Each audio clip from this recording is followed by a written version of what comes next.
தாய் வீடு June 2026. Anthony Jeeva Malaiyaha அடையாளத்தின் சமரசமற்ற குரல். எழுதியவர் MM ஜெயசீலன். வாசிப்பவர் நிருஷா கனகசபை ஹரேந்திரன். மலேக தமிழ் இலக்கியங்களையும் இலக்கிய கருத்தாக்களையும் ஆத்மார்த்தமாக நேசித்த ஆந்தனி ஜீவா கருத்தியல் பேதங்களுக்கு அப்பால் படைப்பாளிகளையும் ஆய்வாளர்களையும் ஊக்குவித்தவராவார்.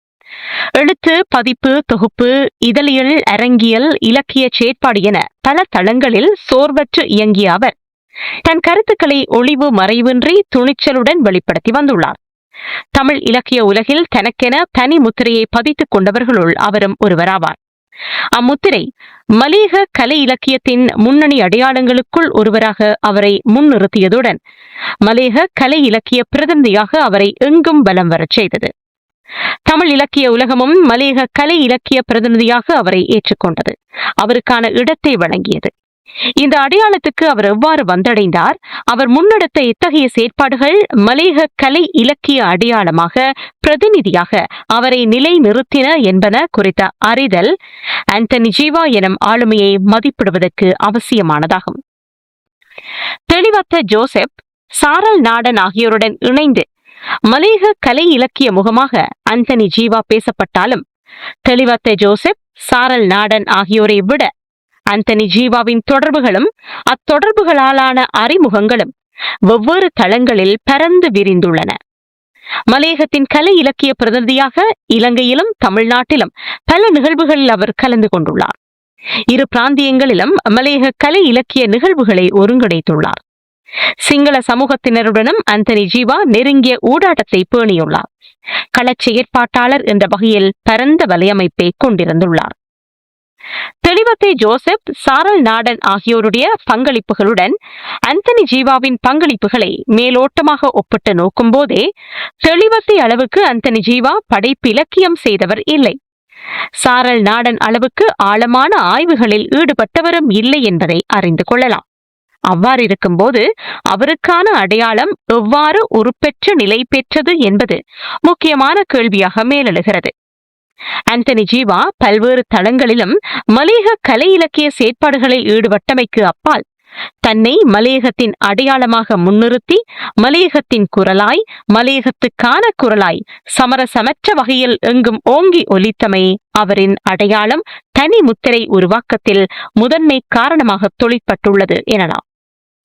மலேக மக்களிடையே மலேக அடையாளத்தை ஏற்றுக்கொள்ளும் குழுவினரும் அவ்வடையாளத்தை நிராகரிக்கும் குழுவினரும் இருக்கின்றனர். அண்மைய சனத்தொகை கணக்கெடுப்பு பெருந்தொகையான மலேக மக்கள் தம் சுய அடையாளத்தை விட்டு வெளியேறியுள்ளனர் என்பதை வெளிப்படுத்தி நிற்கிறது. இவ்வெளியேற்றத்தில் வர்க்கநிலை மாற்றம் உள்ளடங்களாக வெவ்வேறு காரணிகள் செல்வாக்கு செலுத்தியுள்ளன. அதேவேளை மலேக அடையாளத்தை ஏற்றுக்கொள்பவர்கள் எல்லோரும் சமூக யதார்த்த தளத்தில் நின்றும் ஆத்மார்த்த பிணைப்புடனும் அதனை ஏற்றுக்கொண்டனர் என கூறுவதற்கில்லை. மலேக அடையாளத்தை லாபம் தரும் ஒன்றாக காணும் பிழைப்புவாத குழுவினரும் உள்ளனர். அதில் அரசியல்வாதிகள், தொழிற்சங்கவாதிகள் முதல் அரசு சார்பற்ற நிறுவனக்காரர்கள், கல்வியியலாளர்கள் வரை உள்ளடங்கியுள்ளனர். அவர்களுக்கு மாறாக மலேக அடையாளத்துடன் ஆத்மார்த்த பிணைப்பை ஏற்படுத்திக் கொண்ட குழுவினர் அந்த அடையாளத்தை உணர்வு பூர்வமாக பேணி வருகின்றனர். அவர்கள் தம் லாபங்களுக்காக மலேக அடையாளத்தை அடமானம் வைப்பவர்களோ சமரசம் செய்து கொள்பவர்களோ இல்லை. இடத்துக்கேற்ப தம் அடையாளத்தை மாற்றிக்கொள்பவர்களும் இல்லை. அக்குழுவிலேயே ஆந்தனி ஜீவா அடங்குகிறார். பெருந்தோட்ட பகுதிகளில் இருந்து கொழும்பில் குடியேறுபவர்களுள் ஒரு தொகுதியினர் தம் அடையாளத்தை மறைத்து மலேகத்தில் இருந்து அந்நியமாகி செல்லும் நிலைமை வேகமாக வளர்ந்து வருவதை அவதானிக்க முடிகிறது. அதனையே அல் அஸ்மத் தன்னுடைய சிறுகதையொன்றில் கொழும்புக்கு வந்தவுடன் சில ஜீவன்கள் கொள்ளுப்பட்டியிலோ குறுந்துவத்தையிலோ பிறந்து கொள்வதைப் போல என்னால் முடியவில்லை என்று கிண்டலாக வெளிப்படுத்தியுள்ளார்.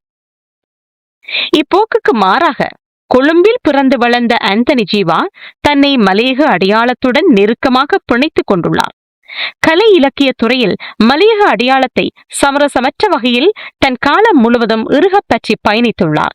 அத்துடன் அந்த அடையாளத்தின் இருப்பை நிலைநிறுத்தவும் பரவலாக்கவும் தொடர்ந்தும் செயற்பட்டுள்ளதுடன் அவற்றுக்காக துணிச்சலுடன் போராடியும் உள்ளார். மலேகத்துக்கான இடம் மறுக்கப்படுகிற போது அல்லது மறுக்கப்படுவதாக தான் உணர்கின்ற போது தர்க்கபூர்வமாகவும் தர்க்கங்களை கடந்தும் ஆந்தனி ஜீவா எதிர்வினையாற்றி வந்துள்ளார். அவருடைய சமகால இலக்கியவாதிகள் பலரும் எதிர்வினையாற்றாது தயங்கி நின்ற வேளையிலும் உணர்ச்சி வசப்பட்டு கொந்தளிக்காத தருணங்களிலும் அவர் எவ்வித சமரசமுமற்று தன் மறுப்பை தெரிவித்து வந்துள்ளார். உணர்ச்சி வசப்பட்டு நேரடியான வாதங்களில் ஈடுபட்டுள்ளார், முரண்பட்டுள்ளார். பொதுவெளியிலும் தன் எதிர்ப்பை பகிரங்கமாக வெளிப்படுத்தி வந்துள்ளார். அப்போக்கு அவரை தனித்து அடையாளம் காட்டியதுடன் மலையகத்தின் குரல் எனும் அடையாளத்துக்கு பரவலான அங்கீகாரத்தை பெற்றுக் கொடுத்துள்ளது. உதாரணமாக ஸ்ரீ பிரசாந்தன் தொகுத்த 20ஆம் நூற்றாண்டு ஈழத்து தமிழ் கவிதைகள் நூல் வெளிவந்த போது அத்தொகுப்பில் மலையகத்துக்கான இடம் போதிய அளவு கொடுக்கப்படவில்லை என்ற எதிர்ப்பை ஆந்தனி ஜீவா முன்வைத்தமையை குறிப்பிடலாம். அந்த எதிர்வினையை ஏற்றும் நிராகரித்தும் வாதங்கள் இடம்பெற்றுள்ளன. ஒவ்வொருவரும் தத்தம் நியாயப்பாடுகளை முன்வைத்துள்ளனர். அவற்றையெல்லாம் கடந்து ஆந்தனி ஜீவா தன் எதிர்வினையை எந்த தளத்தில் நின்று வெளிப்படுத்தினார் என்பதை அவதானிக்கும் போது அவர் தன்னை மலையக கலை இலக்கிய குரலாக, அதனோடு உணர்வு பூர்வமான பிணைப்பை கொண்டவராக முன்னிறுத்தியுள்ளமையை கண்டுகொள்ள முடிகிறது. அவ்வாறே இந்து சமய கலாசார அலுவல்கள் திணைக்களம் பிரித்தானியர் ஆட்சியும் நவீனமயமாதலும் என்ற பொருண்மையில் நடத்திய சர்வதேச கருத்தரங்கில் மலையகம் தொடர்பான கட்டுரைகள் எவையும் இடம்பெறாமையை சுட்டிக்காட்டி தன் விசனத்தை அவர் வெளிப்படுத்தியிருந்தார். இத்தகைய எதிர்வினைகளும் ஆவேசமும் அவரின் அடையாளத்தை வலுப்படுத்தின எனலாம். அரசு திணைக்களங்களிலும் ஏனைய பொது நிகழ்வுகளிலும் மலையகத்தின் குரலாய் ஒலித்துள்ள அவர் அரசு அதிகாரிகள், கல்வியியலாளர்கள், எழுத்தாளர்கள், நிகழ்ச்சி ஒருங்கிணைப்பாளர்கள் என யாவரிடமும் வெளிப்படையாகவே முரண்பட்டுள்ளார். சரி பிழை என்பவற்றையெல்லாம் ஆய்ந்தறியாமல் உடனடியாக எதிர்வினையாற்றியுள்ள அவர் அவ்வொவ்வொரு சந்தர்ப்பத்திலும் தன்னை தனக்கான இடத்தை முன்னிலைப்படுத்தாது ஒட்டுமொத்த மலையகத்தையும் பிரதிநிதித்துவப்படுத்தியுள்ளார். மலையகம் புறக்கணிக்கப்படுகிறது, மலையகத்துக்கான இடம் மறுக்கப்படுகிறது, மலையகத்துக்கான போதிய இடம் வழங்கப்படவில்லை முதலான கோரிக்கைகளை அவர் மீள மீள வலியுறுத்தி வந்துள்ளதை கண்டுகொள்ள முடிகிறது.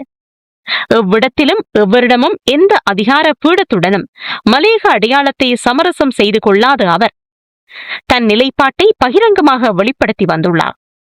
இப்போக்கினால் கல்வித்துறை சார்ந்த சிலர் ஆந்தனி ஜீவா மீது ஓர் ஒவ்வாமை கொண்டிருந்ததை அவதானிக்க முடிந்தது. இலங்கையிலும் தமிழ்நாட்டிலும் இடம்பெறுகிற நிகழ்வுகள், கருத்தரங்குகள் முதலானவற்றில் அவர் நேரடியாக கலந்து கொண்டு உரைகள் நிகழ்த்தியுள்ளதுடன் கருத்துகளையும் பகிர்ந்துள்ளார். அதன் போதெல்லாம் அவரிடம் மலையகத்தின் குரலாய், மலையகத்துக்கான குரலாய் ஒலிக்கும் தன்மையே வெளிப்பட்டுள்ளது. தான் செல்லும் இடங்களெல்லாம் மலையக நூல்களை சுமந்து சென்று அவற்றை பரவலாக்கும் செயற்பாடுகளையும் அவர் தொடர்ந்து மேற்கொண்டு வந்துள்ளார். தமிழ்நாட்டில் மலையக நூல்களை பரவலாக்கியதில் அவரின் பங்களிப்பும் முக்கியமானதாகும். அவ்வாறே தன் சிங்கள நண்பர்கள் வட்டத்தில் பகிர்ந்து கொண்ட கருத்துகளும் செயற்பாடுகளும் தமிழ் சமூகத்துக்கு வெளியேயும் அவருக்கான மலையக அடையாளத்தை ஸ்திரப்படுத்தின. ஜேவிபியுடன் நெருக்கமாக இணைந்து பணியாற்றிய அவர் அக்கட்சி சார்ந்த செயற்பாடுகளிலும் தன் மலையக அடையாளத்தை சமரசம் செய்து கொள்ளவில்லை. மலையக தொழிலாளர் வர்க்க குரலாக கட்சி செயற்பாடுகளில் அவர் ஈடுபட்டு வந்துள்ளமையை அறிய முடிகிறது. இலக்கிய செயற்பாட்டாளன் என்ற வகையில் மலையக இலக்கியம் குறித்த உரையாடல்களை, இளம் படைப்பாளிகளை ஊக்குவிக்கும் செயற்பாடுகளை அவர் தொடர்ந்தும் முன்னெடுத்து வந்துள்ளார். காந்தி கிராமிய பல்கலைக்கழகம் முதலான நிறுவனங்களுடன் இணைந்து மலையகம் பற்றிய ஆய்வரங்குகளை முன்னின்று நடத்தியுள்ளார். இவை அவரின் அடையாளத்தை விரிந்தளவில் பரவலாக்கியதுடன் அவரை மலையக பிரதிநிதியாக முன்னிறுத்தின.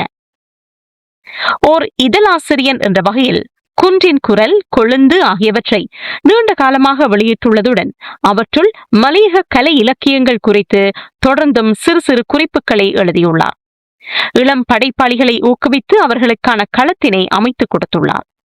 இளம் படைப்பாளர்களுக்கும் பெண் படைப்பாளர்களுக்கும் பயிற்சி பட்டறைகளை ஒழுங்கு செய்துள்ளார்.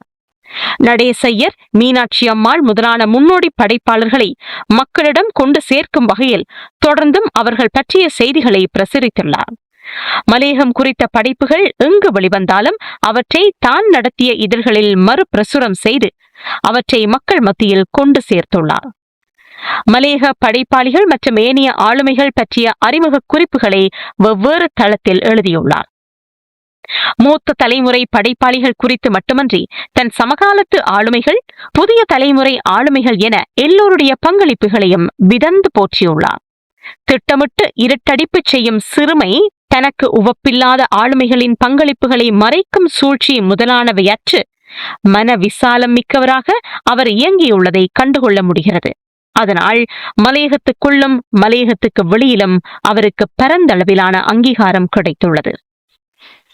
சிற்றிதழாசிரியர் என்ற வகையில் சிற்றிதழ் வட்டத்துடன் நெருங்கிய தொடர்பினை பேணிய அவர் தான் தொடர்பு கொண்டிருந்த சிற்றிதழ்களில் மலையகம் பற்றிய பதிவுகளை வெளியிட வைத்ததுடன் சிற்றிதழ் ஆசிரியர்களுக்கும் மலையக படைப்புகளை வெளியிடுவதற்கு ஊக்கப்படுத்தியுள்ளார். அச்சிற்றிதழ் வட்டத்தினர் மலையக இதழாசிரியர் என்ற வகையில் ஆந்தனி ஜீவாவை மலையக இலக்கிய அடையாளமாக முன்னிறுத்தியுள்ளனர். மலையக படைப்புகளில் தரம் தரமின்மை என்ற அளவுகோலையோ கருத்தியல் வேறுபாடுகளையோ கருத்தில் கொள்ளாமல் மலையகம் பற்றிய எல்லா எழுத்துக்களையும் கொண்டாடும் இயல்புடையவராக ஆந்தனி ஜீவா விளங்கியுள்ளார். எழுதுபவர் எல்லோரையும் ஊக்குவித்துள்ளார். இளம் எழுத்தாளர்களை நேரடியாக சந்தித்து ஊக்கப்படுத்தும் முயற்சிகளையும் மேற்கொண்டுள்ளார். மலையக இலக்கியம் மீதான இந்த பிணைப்பும் படைப்பாளிகளுடனான தொடர்பும் அவரை மலையகத்தின் பிரதிநிதியாக எங்கும் வலம் வரச் செய்தன. இலங்கையில் மட்டுமல்லாது புலம்பெயர்ந்து இந்தியா சென்ற மலையக எழுத்தாளர்களுடனும் நெருங்கிய உறவை அவர் பேணியுள்ளார். அவர்களின் படைப்புகளை மக்கள் மயப்படுத்தும் முயற்சிகளை மேற்கொண்டுள்ளார். அவ்வாறு புலம்பெயர்ந்த படைப்பாளிகளுக்கு நேசக்கரத்தை நீட்டி அவர்களை மலையக அடையாளத்துடன் மலையக சமூகத்துடன் பிணைக்கும் செயற்பாடு ஆந்தனி ஜீவா வழியே இடம்பெற்றுள்ளது. இதுவும் ஆந்தனி ஜீவாவின் தனித்த அடையாள உருவாக்கத்திலும் அந்த அடையாளத்தை அங்கீகரித்து ஏற்றுக்கொள்வதிலும் செல்வாக்கு செலுத்தியுள்ளது எனலாம். ஆந்தனி ஜீவாவுக்கு தனிச்சிறப்பை பெற்றுத்தந்த இலக்கிய பங்களிப்புகளுள் முதன்மையான ஒன்றாக அவரின் தொகுப்பு முயற்சிகளும் ஆவணப்படுத்தல்களும் விளங்குகின்றன. அதிலும் மலையக பெண் படைப்புகள் பற்றிய தொகுப்பு முயற்சிகள் தனித்து குறிப்பிடத்தக்கன.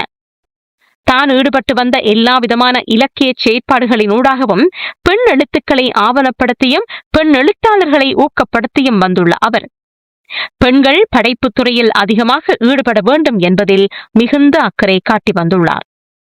அவருக்கு இணையான வகையில் வேறு எவரும் மலையக பெண் எழுத்துக்களை தொகுத்து பேணும் முயற்சிகளையோ பெண் எழுத்தாளர்களை ஊக்கப்படுத்தும் செயற்பாடுகளையோ இதுவரை மேற்கொள்ளவில்லை எனலாம். அவரின் குறிஞ்சி மலர்கள், குறிஞ்சி குயில்கள் ஆகிய தொகுப்புகளுடனே மலையக பெண்கள் பலரின் படைப்புகளை தொகுத்து வெளியிடும் மரபு தொடங்குகிறது. அதனால் மலையக பெண் எழுத்துக்களை தொகுத்து ஆவணமாக்கிய முன்னோடியாக ஆந்தனி ஜீவாவை அடையாளப்படுத்தலாம். மலையக வெளியீட்டகத்தின் மூலம் மலையக நூல்களை அதிகமாக வெளியிட்டமை, அவற்றை தான் செல்லுமிடங்கள் எல்லாம் கையளித்தமை முதலானவையும் அவரின் அடையாள வளர்ச்சியிலும் நிலை பேச்சிலும் தாக்கம் செலுத்தியுள்ளன. மலையகத்தில் நூல் வெளியீட்டு முயற்சிகளில் மலையக வெளியீட்டகத்தின் பங்களிப்பும் தனித்துவம் மிக்கதாகும். அதன் பெயரும் அது வெளியிட்ட நூல்களும் மலையக அடையாளத்தை பரந்த தளத்தில் நிலைநிறுத்தின. அதன் முன்னணி செயற்பாட்டாளர் என்ற வகையில் ஆந்தனி ஜீவாவின் பங்களிப்பு அவற்றில் முதன்மையானதாக இருந்துள்ளது. அத்துடன் மலையக இலக்கிய பரப்பின் முக்கியமான ஆளுமைகளான சாரல் நாடன், சூனா முரளிதரன் ஆகியோருடன் அவர் நெருக்கமாக இணைந்து செயற்பட்டுள்ளதுடன் அவர்களின் படைப்புகள் நூலாக்கம் பெறுவதிலும் அவற்றை பரவலாக்குவதிலும் அக்கறையுடன் ஈடுபட்டுள்ளார். ஆந்தனி ஜீவா அவர்கள் வெறும் எழுத்தாளராக தன்னோடு மட்டும் சுருங்கி விடாமல் அல்லது தன்னையே முன்னிலைப்படுத்திக் கொள்ளாமல் ஒரு சிறந்த இலக்கிய செயற்பாட்டாளராக தடம் பதித்துள்ளார். மூத்த மற்றும் இளம் படைப்பாளிகளுடன் நெருங்கிய உறவை பேணுதல், புதியவர்களுக்கு களங்களை அமைத்துக் கொடுத்தல், மலையக இலக்கியங்களுக்கான இடம் மறுக்கப்படுகின்ற போது மறுக்கப்படுகின்றதாக உணர்கின்ற போது ஆவேசத்துடன் குரல் கொடுத்தல் என அவரது பங்களிப்பு விரிவானது. அத்துடன் கலை இலக்கிய நிகழ்வுகளில் நேரடியாக பங்கேற்று உரையாற்றுதல், தமிழ்நாட்டுக்கு புலம்பெயர்ந்த மலையக படைப்பாளிகளுக்கு நேசக்கரம் நீட்டுதல், செல்லுமிடமெல்லாம் மலையக நூல்களை கொண்டு சேர்த்தல், ஆவணமயமாக்கல் மற்றும் தொகுப்பு முயற்சிகளை முன்னெடுத்தல் என்று அவர் அயராது உழைத்துள்ளார். இலங்கையிலும் தமிழ்நாட்டிலும் பல்வேறு இலக்கிய நிகழ்வுகளை ஒருங்கிணைத்துள்ளதுடன் அக்கறையுள்ள மலையக இதழியலாளராகவும் அவர் ஆற்றிய பணிகள் மகத்தானவை. மேற்படி செயற்பாடுகள் யாவற்றிலும் மலையக கலை இலக்கியங்களை ஆத்மார்த்தமாக நேசிக்கும், தரப்படுத்தல்களுக்கு அப்பால் அவற்றை கொண்டாடும், அவற்றை எங்கும் பரவலாக்க முனையும், புதிய படைப்பாளிகளையும் படைப்புகளையும் உளப்பூர்வமாக ஆதரிக்கும் ஓர் ஆன்மாவின் குரல் உள்ளுரைந்து இருப்பதை காணலாம். இந்த உணர்வு பூர்வமான பிணைப்பே அந்தனி ஜீவாவின் இலக்கிய முகமாக விரிந்தது. அப்பிணைப்பு அவரை எங்கும் சமரசப்படுத்திக் கொள்ள இடம் தரவில்லை எனலாம். அதனாலேயே அரசு திணைக்கள செயற்பாடுகள் முதல் ஏனைய கலை இலக்கிய நிகழ்ச்சிகள் வரையில் மலையகத்துக்கான இடம் மறுக்கப்படுகின்றது அல்லது போதிய அளவு வழங்கப்படவில்லை என்று தான் உணரும் பொழுதெல்லாம் உணர்ச்சி வசப்பட்டுள்ளார், கொந்தளித்துள்ளார். அந்நிகழ்வுகளுடன் சம்பந்தப்பட்டவர்களுடன் வெளிப்படையாகவே முரண்பட்டுள்ளார், பொதுவெளியில் எதிர்வினையாற்றியுள்ளார். இந்த சமரசமற்ற தொடர் இயக்கமே அவரை மலையக கலை இலக்கியத்தின் முதன்மையான அடையாளங்களுள் ஒருவராக முன்னிறுத்தியதுடன் மலையக கலை இலக்கிய பிரதிநிதி எனும் அங்கீகாரத்தையும் வழங்கியது எனலாம். நன்றி.